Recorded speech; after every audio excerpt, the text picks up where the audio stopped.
When we are presented with a pivotal moment in the history of salvation, such as the Annunciation, much commented on, frequently depicted in painting and in sculpture, we have a wealth of material for contemplation and reflection. As we turn our minds to the scene, we might be drawn to think about the nature of the angel's greeting to the Blessed Virgin, just as Origen was. For him, his greeting was captivating, unparalleled, unlike anything else in the Scriptures. Or we might follow the pattern of reflection of St. Irenaeus or St. John Henry Newman, who contrast the way in which death comes to the human race through Eve, that by contrast with Mary's fiat, her yes to the angel, her obedience, that death is undone and life is ushered in. Or we might think of the famous depiction of the scene by the Dominican Blessed John of Fiesole, otherwise known as Fra Angelico, who captures the exchange of gestures between the Archangel Gabriel and the Blessed Virgin.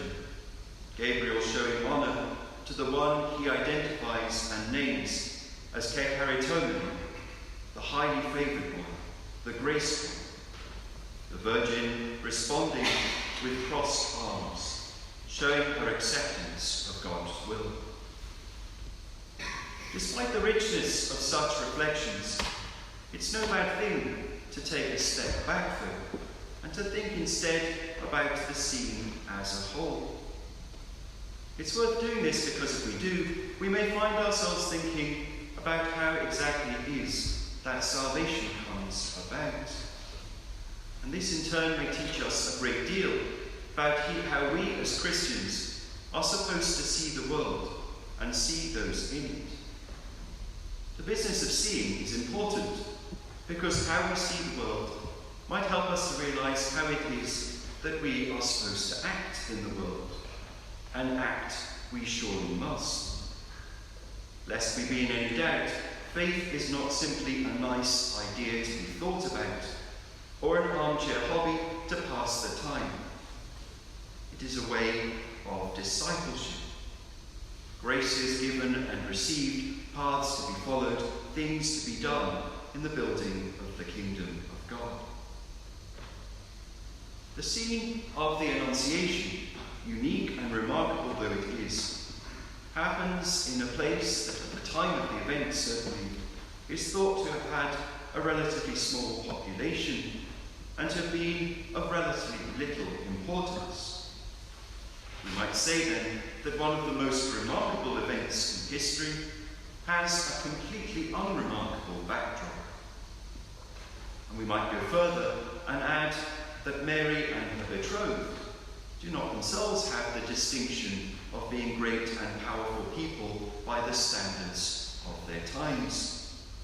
They don't stand out in their own times as likely protagonists in the coming of the long-awaited Messiah. And yet, it is in this place, and through this chosen woman, that God comes through into the world. God comes to what seems ordinary and insignificant, and strikes unexpectedly with his grace to bring his only begotten Son into the world. And the way that God uses seemingly unexpected, unimportant routes on the road to salvation is not only seen in his coming into the world, it also clearly unfolds in the words and actions of Jesus throughout his public ministry. We might pick out a few examples of this, such as the very ordinary nature of the first disciples he calls to follow him.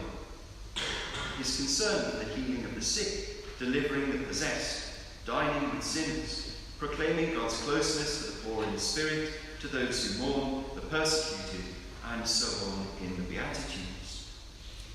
God's love, as it is unleashed on the world in the Incarnation, doesn't flow through the channels set up by a world caught in the trap of sin. It works in new and surprising ways, most especially with those in need, and calls us who would wish to be disciples to note these ways and to work with them also. This work starts, it seems to me, by recognising that as Christians we should develop a more vivid kind of moral imagination. What do I mean by that? Well, what I mean is that living a life of faith should shape us in such a way that we will view the world, and perhaps especially those in it, in a particular kind of way. There is often, whether we are Christians or not, a very strong temptation to look at and value those around us in terms of status and ability.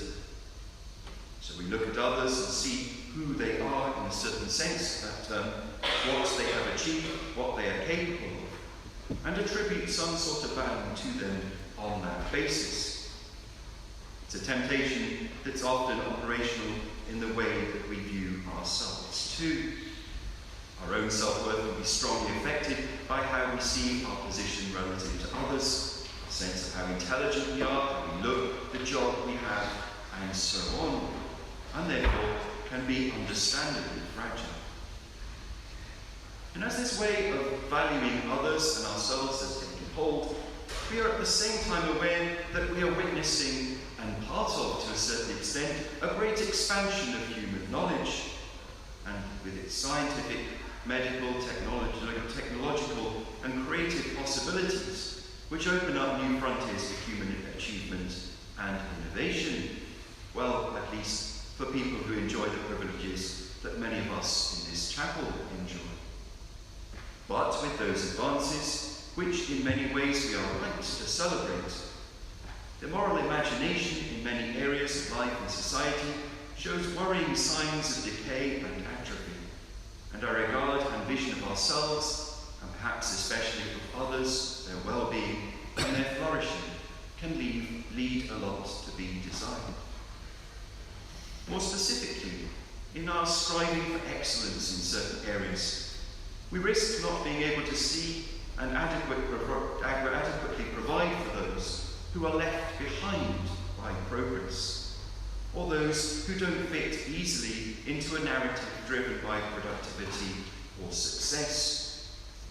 In a world where the ability to function well enough to assert autonomy is often a prerequisite for being granted the most fundamental right on which other rights are based, namely the right to life, there is an ever-increasing number of people who are left behind and cannot assert themselves enough to be heard.